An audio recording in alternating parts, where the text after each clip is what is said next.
$1 million is going to create you $30,000 a year before taxes of income. So if you have $1 million by the time you're 65, you're broke.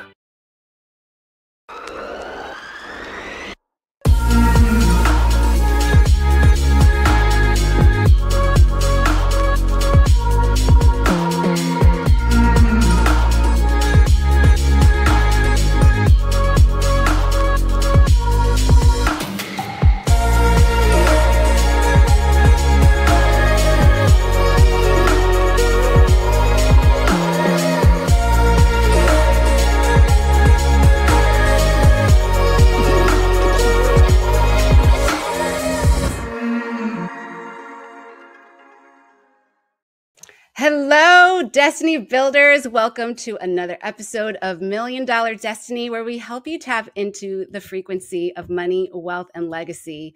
And every week we bring you top-notch experts who can help you with strategies, things that you can take away and implement right away. At the end of that episode, at the end of this season, we want you to be able to look back and know that you were able to up level from wherever you are right now to your next level.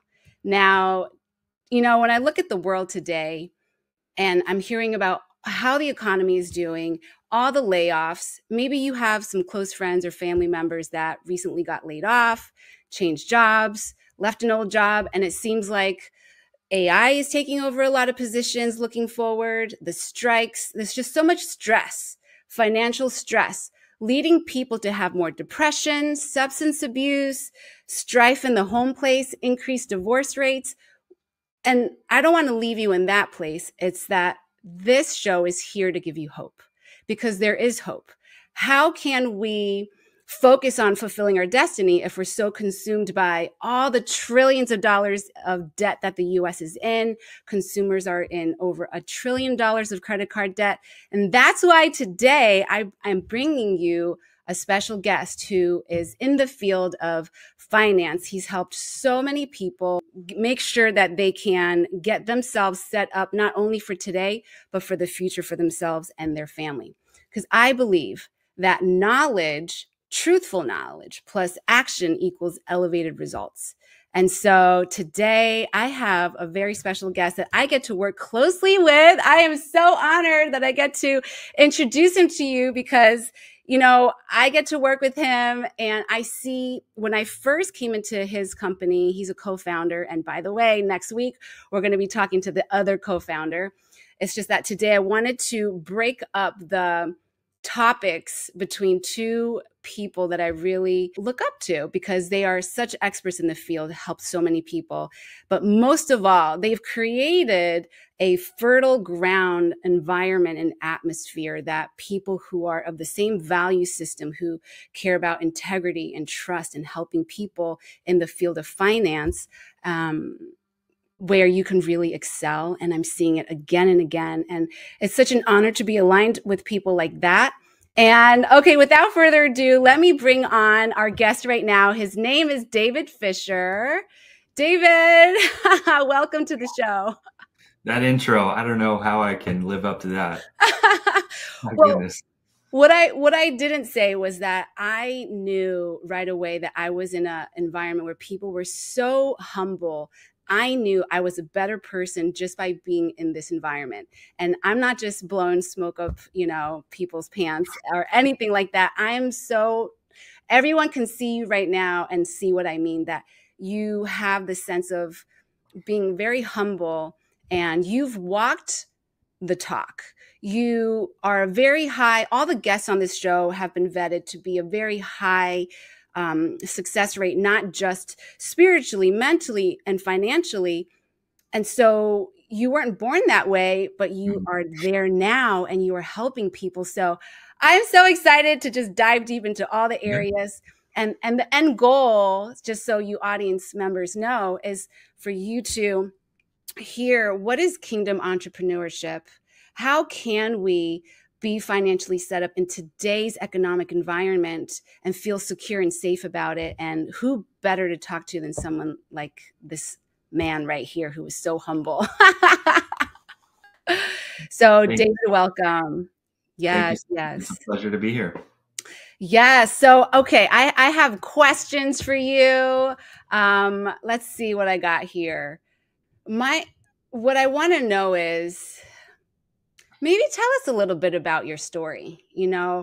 I'm going to be learning about you through this conversation too, because all I see is in our meetings this leader who is leading so many people and everyone's winning. But where did you start off? Were you always this successful? How'd you get here?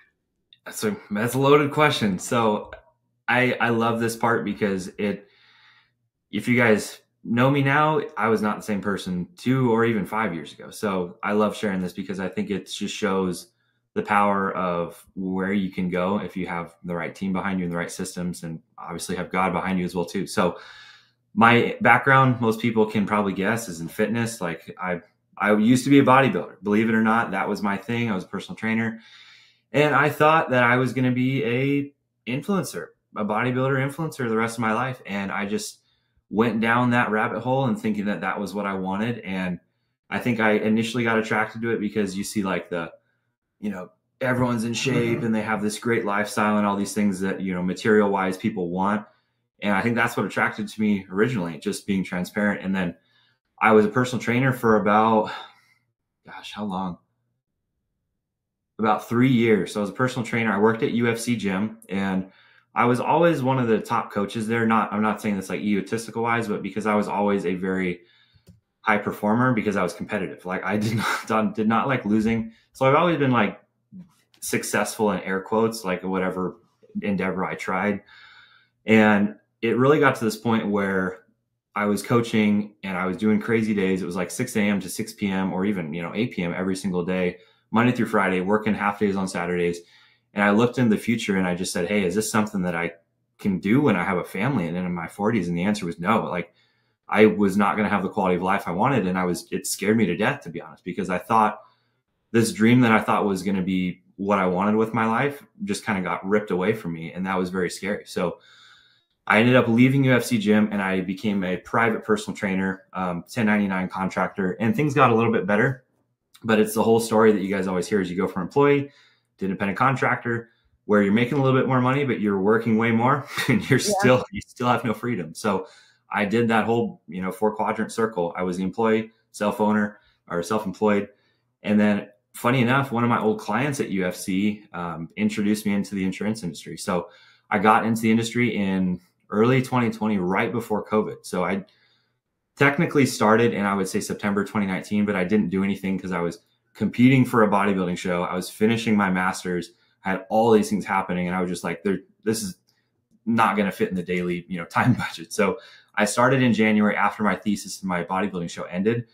And I had about 3 years of being in person, going to the office, doing all this stuff before we had COVID. And then as a personal trainer, obviously during COVID, you can't have face-to-face interaction. So personal training business took a huge hit. And it was actually one of the biggest blessings in the world because it enabled me to go kind of in air quotes full time into the financial space because I couldn't do anything else. So I remember Nicole and I, my wife now, but our, girlfriend back then, she always was I was very concerned at that time of like, hey, I have to provide because I know we're going to be together in the long run. Like I need to figure something out because if this happens again in the future, I'm not okay just not having an income for our family. So she always looked at that as like, hey, you're neurotic, you're kind of crazy. But I looked at it as, hey, I need to provide for my family. So that's when I kind of had the springboard and went into the industry in full. Was March 2020 when we all had the, lockdown for gosh, how many months? So that's where I started. And then it's just been an evolution over the last, gosh, what is it?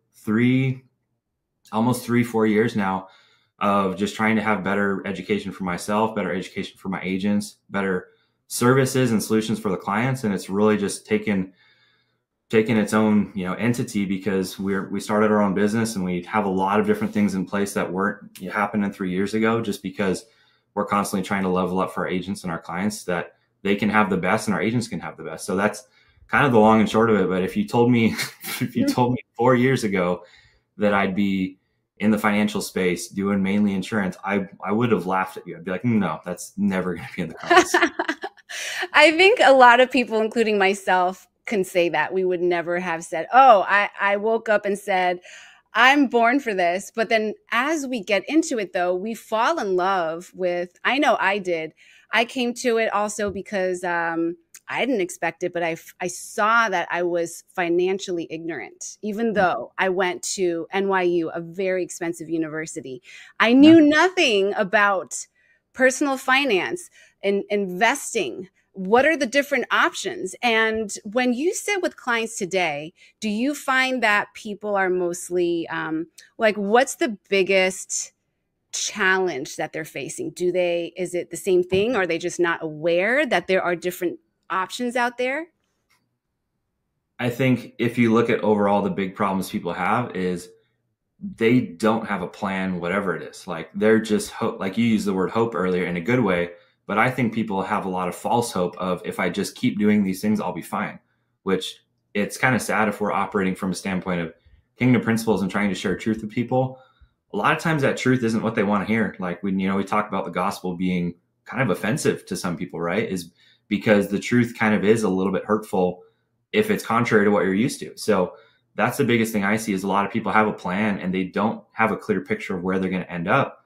And usually they're going to be at a huge deficit that they're not even aware of. So I think that's the overarching theme that I see is no plan because of a lack of education. And then they don't have trusted people who can help educate them on how to put a proper plan in place so they're not going to be at a huge deficit when they, retire. Yeah, that's what hurts the most to see is that I wasn't the only one. And that when I sit with people, it's like there's not a clear picture of what to expect. And they're investing all of their money in what the HR department and that's not to poo-poo the HR department, but they're not equipped or licensed to give that kind of advice. That's not their job. They're supposed to just look at a handbook and give you, like, they have a very clear role. And so I think one of the problems, like you said, is lack of knowledge. Like we're not being taught at school. We're not being taught at home. I looked up statistics. People would rather sit in 2 hours of traffic or get on stage and talk to a huge crowd than talk about finance at their family dinner table. Oh my gosh. Yeah. And so if we're not learning at school, I remember in high school, they maybe taught me how to balance a checkbook, but who uses checks these days, right? And at home, even though my parents were immigrants and they made it to the top and like they really made it like materially, spiritually though, they completely turned away from that. And so that's the downfall that I often talk about in other platforms. Mm-hmm. But you have to have both. And that's why this show is all about, we're going to talk about money, wealth, and legacy, but we also have to, it's not separate. It's all the same, because if we focus on serving the highest value system, which is being a citizen of the kingdom of heaven, and you're on earth because it's part of your work, but we're actually a citizen of the kingdom of heaven where there is no poverty, there's no violence, there's none of that oppression. How do we live on the earth plane having that mentality? And so we're always going to weave back and forth between the subjects because there's no differentiation in my mind. Yep. You agree Absolutely. with that? I love how you just worded that, because I heard a quote recently. I had to look it up to read it to you, but you might have heard it. It's by C.S. Lewis. And he basically says that the Christian and the materialistic hold different beliefs about the universe. They both can't be right. So the one who is wrong will act in a way that is simply not fitting in how the universe is supposed to operate. So I think that's exactly what you just explained, is like, if you're operating in a way that is not aligned with how the universe was designed to operate, you're not going to be having things go very well for you. So I think if we do operate from a kingdom standard, which is the highest, standard we can hold for ourselves, which is being on the side of truth, we can't really ever lose. If people aren't wanting to listen to truth, it's not our job to convince them. It's just our job to share with them, Yes. Whether through client interactions and even just being ourselves walking around in the grocery store, right? Just like, I feel like whether or not someone is looking, and if we're so committed to just a righteous style of living, that is emanating that quality that we're emulating to be that anchor on the planet, which is the point of all our conversations. All that we do is to be that anchor on the earth realm, to be a model of what's possible when you are serving the highest value system. in whatever works, the good works that were set aside for you and me to do. And that's the fun of it. It gets really, really fun. I used to struggle so much in life, man. Oh, and so that's why I'm so grateful to be in this like fertile soil with you guys.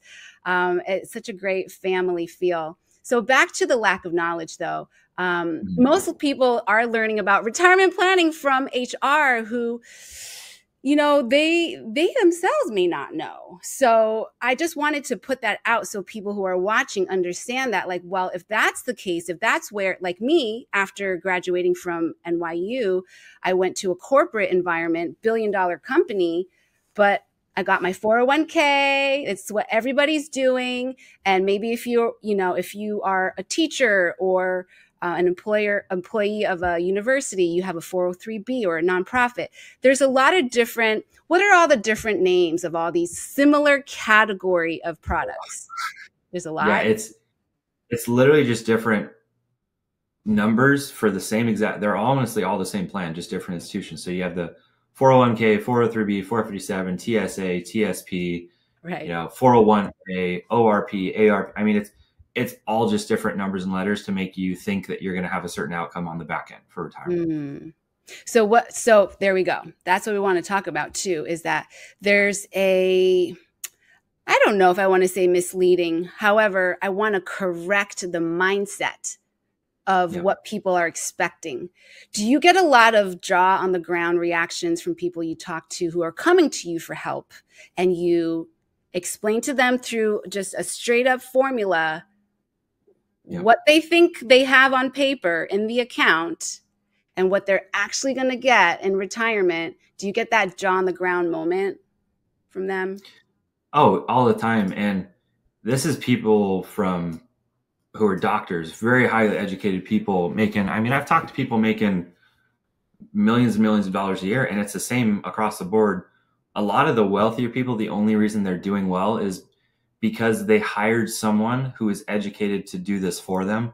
A lot of people who are middle class, I would say, you know, 100K to maybe even upper 500, 600K, they try to do all this themselves. And a lot of times we're not equipped. So I think it's honestly a big trust thing, is they don't trust someone else to guide them the right way. So they try to do it themselves. And there's literally financial studies that say if you have an advisor, you'll have on average 30% more in your portfolio by the time you get to retirement, because you're taking the emotion out of it and you're having a professional do it. I mean, if I went into the doctor's office and said, hey, I have this ache and pain, and the doctor's like, hey, I have a prescription for you, do this. And I was like, I'm going to go on Google and figure out what it is. Thank you, though. It's like, how ridiculous is that? But that's the world we live in, is everyone just says, I'm going to look it up on Google. I'm going to do this, this, and that. And how trusted can that be? Is if you type in something on Google, first thing that pops up is a sponsored ad from Fisher Investments, not me, but, you know, Ken Fisher of Fisher Investments, who pays $600 a click for you to see his ad because he knows he's going to make money. So our opinions now, even if we look stuff up, it's not unbiased. It's very biased because people are paying for your attention and they're paying for your money, which is taking the emphasis away from, like, I went to grad school. In grad school, you could not quote Google online. You could not quote Wikipedia. You couldn't do anything. It had to be peer-reviewed studies. And I think that's what a lot of people have gotten away from, is they don't look at the numbers and data of what the financial studies say from like PhDs and all this stuff. And they just go by, hey, I heard this, my coworker said this, HR said this. And it's all over the place now, is why we're in the issues that we're having. I think that's a really great point. You know, I have two daughters. They are in my sixth grader. She's 11. They have a class now. I didn't have this when I was in grade school or middle school. They have a class now that teaches you how to discern if something online that you Googled is truthful or not. Mm-hmm. So they have to, and I'm glad they have this course, because critical thinking is something that I'm seeing needs to be amped up in our society. Yep. People are just following what they see. And if they don't understand what you just explained, that people are just paying the dollars to be up first on the line. And then now it's so sneaky because it's an ad, but they make it look just like it's sponsored. It's sponsored, but it doesn't, like, you can't tell it's an ad. And so it looks like a search result when it's not. And so I'm glad you brought that up. You know, the Census Bureau showed that majority of people, 35% of people who do have retirement accounts, have them in 401k tax deferred accounts. Mm-hmm. 18% have IRAs, and the rest are in pension plans like defined benefit plans. Yep. And the median value of retirements for all Americans is $85,000. Wow. So it used to be $30,000. Now it's $85,000 median. And so a lot of times, like, where's the first part of the conversation when someone comes for help and they think they're doing pretty great? How do you kind of explain that to them in a way, even if it's not sugar-coated, because we care enough about them not suffering like baby boomers today, right? So I'm going to talk about that next. But how do you help them that first part of the conversation? So it starts with, a lot of times, I'll go from most of the people we sit with, which are university, federal employees, they all have pensions. And the thing that I just walk them through is, hey, scale of 1 out of 10, how well do you understand your pension and the retirement plans you have? Usually it's like a 3, maybe a 2, somewhere in there. Yeah. And we start with a pension and we just say, hey, okay, fantastic. What a pension is, and I literally say this to them, is a pension is what's called a defined benefit plan. That means you can't change what you put in. You can't put in more. You can't put in less. And you're going to work for a certain amount of years and you're going to get a certain benefit on the back end. That's how a pension works. So let's start there with your pension. And on average, it's maybe 50, 60% of their income that they're going to receive on the back end of their base pay. So if they have any excess pay, that doesn't go into the pension. So we do the calculation. It's like, hey, fantastic, Mary, your income is $400,000 right now. You're a doctor. You're doing really well. If you just have your pension when you retire 20 years from now, that income is going to go down to, with inflation, it's going to go down by 50%. Did you know that? And they were like, no, I had no idea. So that's the pension issue, is a lot of times people think that because, like you mentioned, baby boomers and all that, they just think that if they have a pension, they're going to be taken care of, which I won't even go into the whole thing of the pension guarantee fund is, what is it? I looked it up earlier to get the number. It's like $50 billion underfunded. So pension systems are broke. The reason that 401ks came into existence was because pensions were too expensive for companies to maintain, because they were paying out too high of a benefit in the future that they can't sustain. So if you look at all these pension programs, they start with one tier, and then they have another tier and another tier that has a reduced benefit because they know they can't sustain those payouts that they're having and stay solvent in the crazy financial times that we're in. So that's where things are heading, but people don't want to look at it. They just kind of cover their eyes and say, hey, I'll be taken care of. Social Security will be there. So like, that's the pension conversation I have with people. And then the other thing that I talk about is just 3 things in general, whether it's a 401k or any type of portfolio. It's, have you ever looked at the effect of inflation and how much income you're going to need 30 years from now? So Alvin obviously is going to be on here next week. We did some numbers earlier for a client who had, I think it was like $4,000 of living expenses now. 30 years from now, with 4% inflation rate, that's $13,000 a month you need. So people don't think of these things. They think, oh, everything's going to be more, everything's going to be cheaper in retirement. My taxes are going to be less. All of that is a lie to put your money into a pre-tax account that a money manager can manage and manage a bigger chunk of money. Because if they're managing after-tax dollars, they're taking a 25% pay cut because you don't have taxes in the portfolio that they're managing. So we talk about inflation, making sure you are not going to be impacted by taxes in the future, because a lot of the things financially we're seeing from leading economists, it's not biased opinions. It's literally economists, people who used to be comptroller generals of the US, saying, hey, taxes by 2030 could be even projected to double to pay for Social Security being insolvent, Medicare being insolvent. And the options are, hey, government can either decrease spending or we can increase taxes. What do you think is more likely to happen? Only one of those can happen. So that's a lot of things I try to educate clients on, is inflation. How much do you need? And it's way more than you think you need, especially if you're accounting for taxes. And then the other thing too is market losses, is what happens if you do have these 401ks, 457s, all these other plans. And we had a year like last year. If you had $1 million in your portfolio and you're expecting to take an income off of that, and we just had a negative 17% year, you might even have to work 5 more years to even retire comfortably because you had your pension, not enough money from your 401k.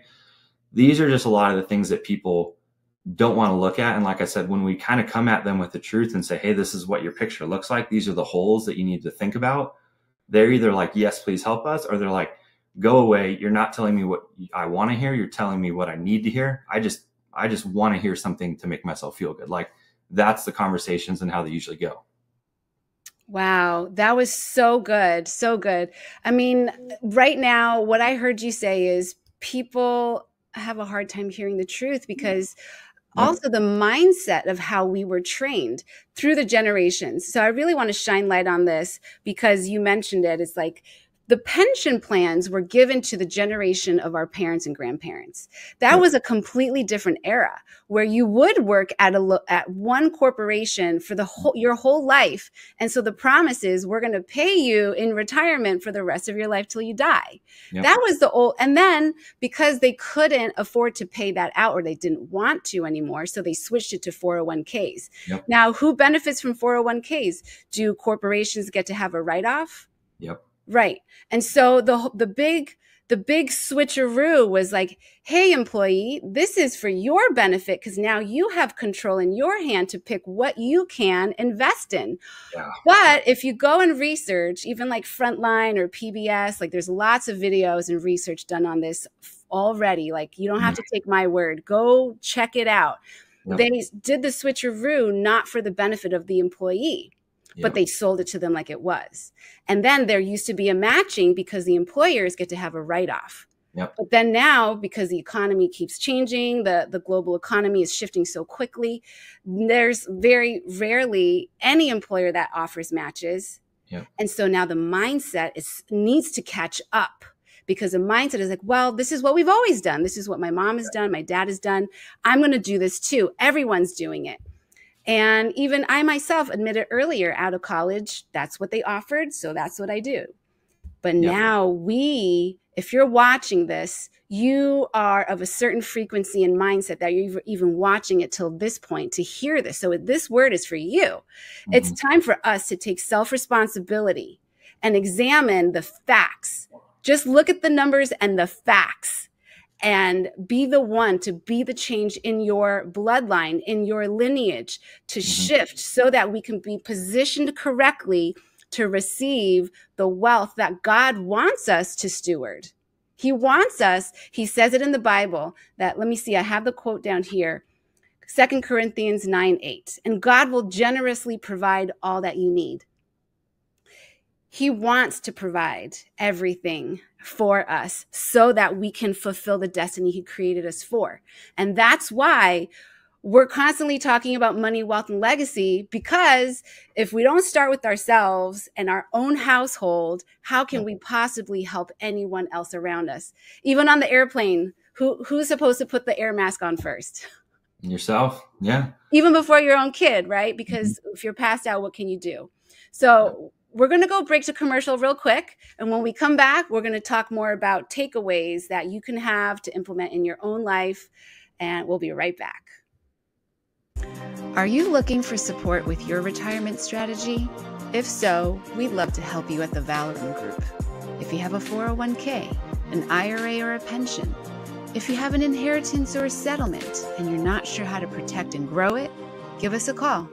We're here to help you reach your goals. All right. Well, welcome back, everybody. So just a moment ago, we were talking all about the challenges that we face because of where we came from generationally, the mindset of what was taught to us of how to prepare financially today and for the future. And right now, I want to segue into talking about a big segment of our population, the baby boomers, and what we can learn from the data that we're seeing there. David, what do you know about the baby boomer generation? What can we learn from them today? The one thing I'll preface again, because I don't expect people to trust what we're saying by any means. I want you to go do some research on your own, do some more reading on this type of stuff too. So one homework item I want to give you guys is go online, buy The Baby Boomer Dilemma. It's a movie. It's from all these leading economists. They're not advisors or insurance agents. Like a lot of them are leading economists who talk about the baby boomer dilemma and the 401k issues and exactly what you just said, how we went from pensions to 401ks, which put the investment in the hands of the person who knows the least, which is like the employee should be not handling those things. So it goes over all that and has tons of studies, tons of data. Watch it. It is worth a watch. It's like, I don't know, 15, 20 bucks. But if it helps you save your parents millions of dollars in retirement losses, it's worth it. So that's a side note. But the biggest thing too is that's my parents' generation as baby boomers. My dad was very fortunate because he worked for Boeing for like 40 years. He was technically a rocket scientist, which is, I think kind of cool. But he had 2 pensions and he had like all these old 401ks and stuff like that. So it was very interesting when I started getting into finance, like you just said, listening to what he was saying, because I'm like, you're talking about pensions, you're talking about 401ks. Why is it that I'm hearing the exact opposite from the people that I'm talking to now? Like something has to be right. And it's one or the other. They can't both be right. So I think the thing of the baby boomer generation that I want to share is they were in a situation, if you look back historically with taxes, that generation, when they were working, taxes were actually historically higher. So the 401ks and all these programs were really great to push taxes down the line because taxes were very high. If you go look back on it, taxes were marginal tax rate in right after World War II was like 90%. I mean, people are very quick to forget where our history is. And with a lot of these potential wars happening, it's like, do you think we're more likely to head that direction or not? So all that being said is I think when our parents were planning for retirement, they're putting into tax deferred accounts, which is perfect because taxes were trending down. And it's like now they're reaping the reward because they put it in when taxes are high, they don't pay it. Now they're taking out when the taxes are historically lowest they've ever been. So it's a win-win. But now if we're trending back up that tax hill, do you want to pay now when his taxes are historically low, or do you want to potentially be paying double when you could have done it now? So I think the thing that I just want to share on that is that baby boomer generation, a lot of the people did have those programs and are set up, but there's also the other side of it where people were trying to retire in the early 2000s or 2008, right after that. And they're back to work already. Like a lot of our workforce now, I think it's like 15% is above the age of 75. And if you look back on the numbers, it tracks exactly to people who tried to retire with 401ks from 2000 to 2012, when we had that sideways decade and people were out of money within, 5, 6, or 8 years because we had no growth in the market and it just went sideways. So that's the times that we're heading for, in my opinion. And it's not just me, again, in the future. And I think it's very apparent, like if that's happening, the options are you can either do something to protect yourself and your family, or you can just ignore it and hope that things go well. And I don't know about you, but I know which side I want to be on. So that's just, I think, some of the assumptions that the baby boomer generation has, and the issues that they've had are the statistics directly show why a lot of people over the age of 75 are going back to work. It's because of the baby boomer generation who retired and wanted to count on their 401ks that just aren't there anymore. And they're out of money and going back to work. So that's what I've seen from that generation, sadly. Wow. So much of what happened to the baby boomer generation really does hurt my heart as well, because on paper, it looks so great as well. And maybe it wasn't explained, or maybe they didn't remember, but there's no market protection.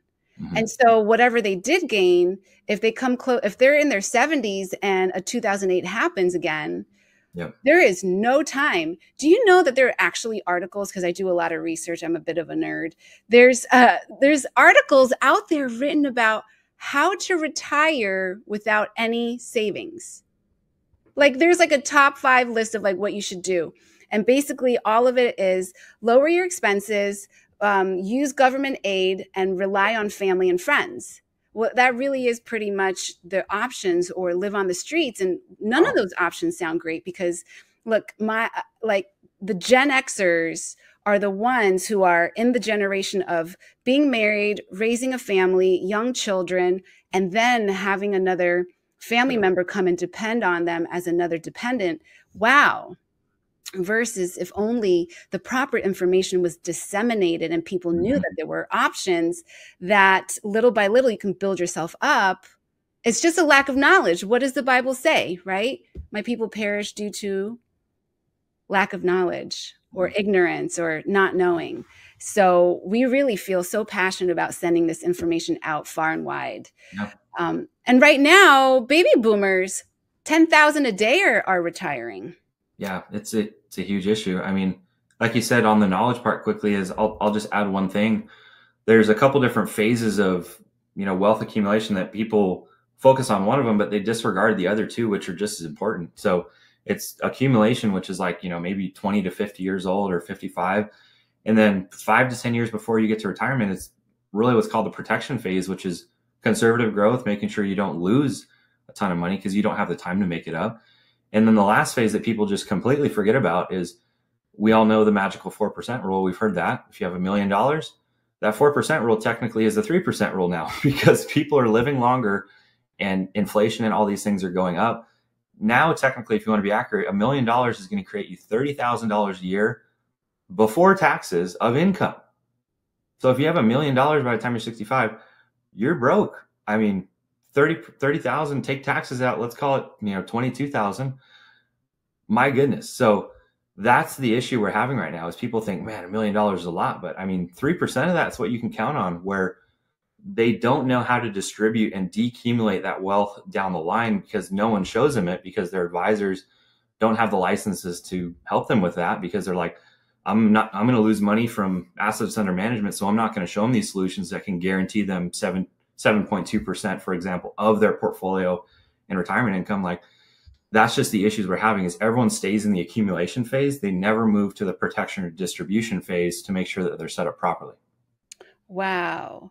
And are you finding that naturally, I would think that people want security. So are these solutions that offer security?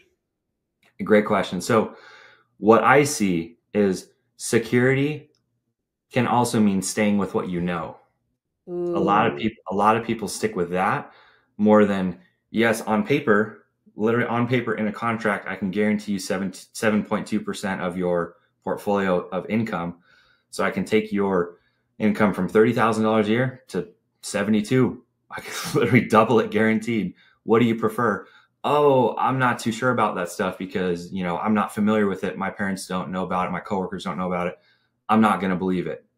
Wow. So that's the tension. And it is very hard sometimes, because it's like, I can literally save you, but because you're stuck in this mindset of going with the devil is better than the one you don't, that's the situation a lot of people are in.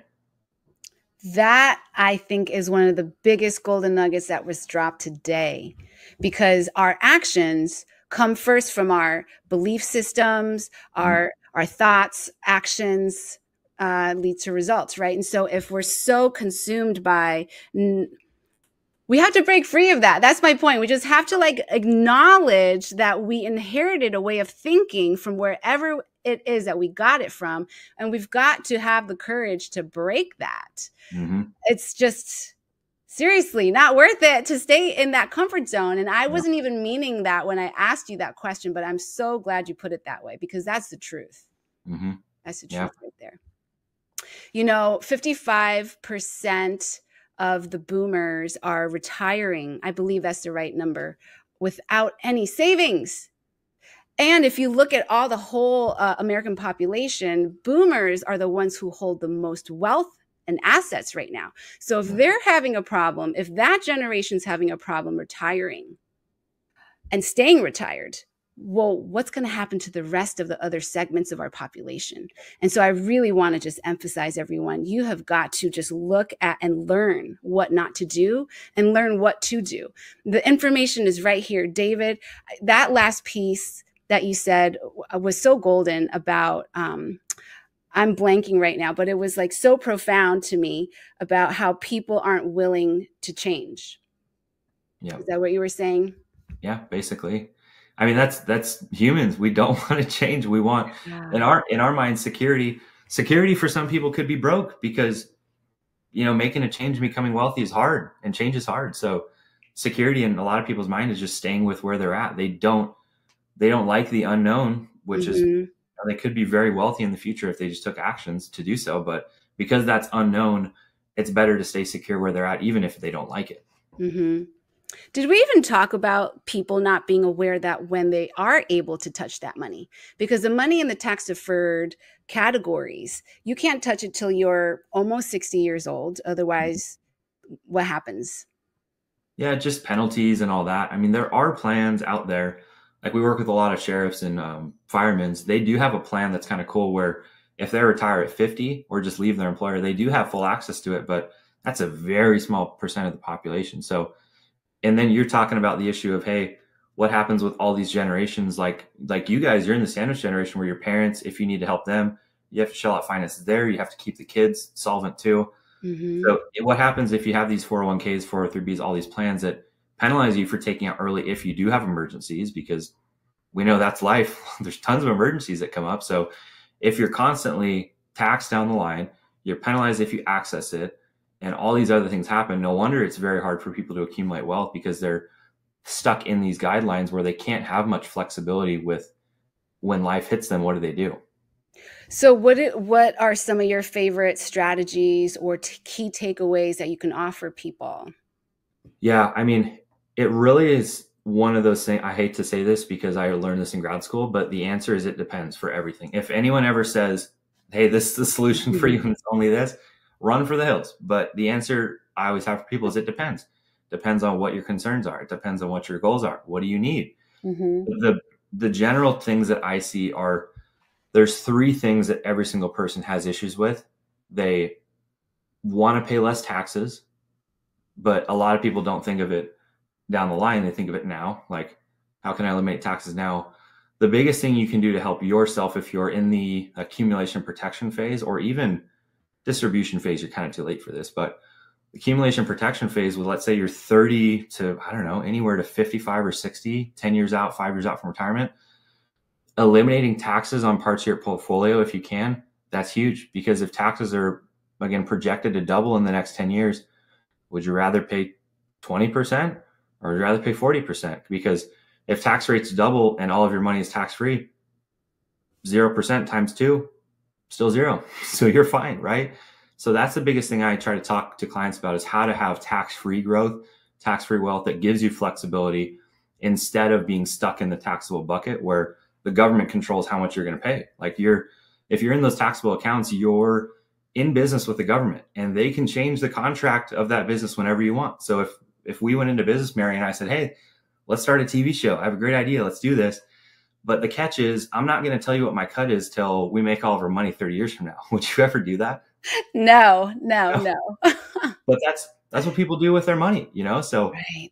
that's the first thing, is taxes. And then the other thing is, when you're getting closer to that protection phase, or even somewhere along the accumulation phase, allocating a certain amount of your portfolio to money that can be protected. Because the quickest reason people run out of money is because they're drawing money out of their portfolios on down markets. So if you have a secondary vehicle that, let's say you're putting in like 30% of your retirement assets into this, like in the accumulation phase or protection phase, that when the market's down, you don't have to lock in your losses. You can take from a protected account. And when the market's up, take from an account that's up in the market and doing really well. Those are the two things. If you do that, you're not going to have to pay unnecessary taxes, and you're also not going to have to run out of money unnecessarily quick, because you've planned for the future instead of just hoping that everything's going to be okay. Such key information here right now. I mean, and you speak, I'm gonna break it down a little bit too for people who need to catch up to the lingo. So can you talk about what's accumulation and what's protection phases? Yeah. So accumulation would just be, again, when you're trying to, let's say you're younger, let's just say you're younger, maybe from, I don't know, 20 to 50 years old, you're more concerned about accumulating the dollar figure than you are protecting it, because you want the money to grow. But you can only have three things with any account. You can have it liquid, you can have it growing or growth focused, and you can have it safe. You can only have two of the three. So let's say you're early in the accumulation phase. Typically what you want to have is growth, and that really, it's all just growth. That's really the thing you care about. Maybe some protection in there. But as you get to the protection phase, maybe you want it a little bit more liquid, not as growth focused, and more protected. So like the emphasis shifts in these different phases. So I guess my point of saying that is, where you're at in the phase is going to depend what levers you pull. But accumulation just means you're trying to get a big dollar figure. Protection is you're trying to not lose it. And then distribution is when you're retired, you're just trying to draw income out, and because you're physically not working, your money's working for you at that point. Beautiful. Thank you so much for all of that information, knowledge. Guys, I know that was a lot, like drinking. We tried to make it so you're not drinking from a fire hydrant, but you know what? You feel free to reach out to us and talk to us more, because this is what we're up to, serving the community from a kingdom perspective. Now, any other last words about this topic before we shift gears?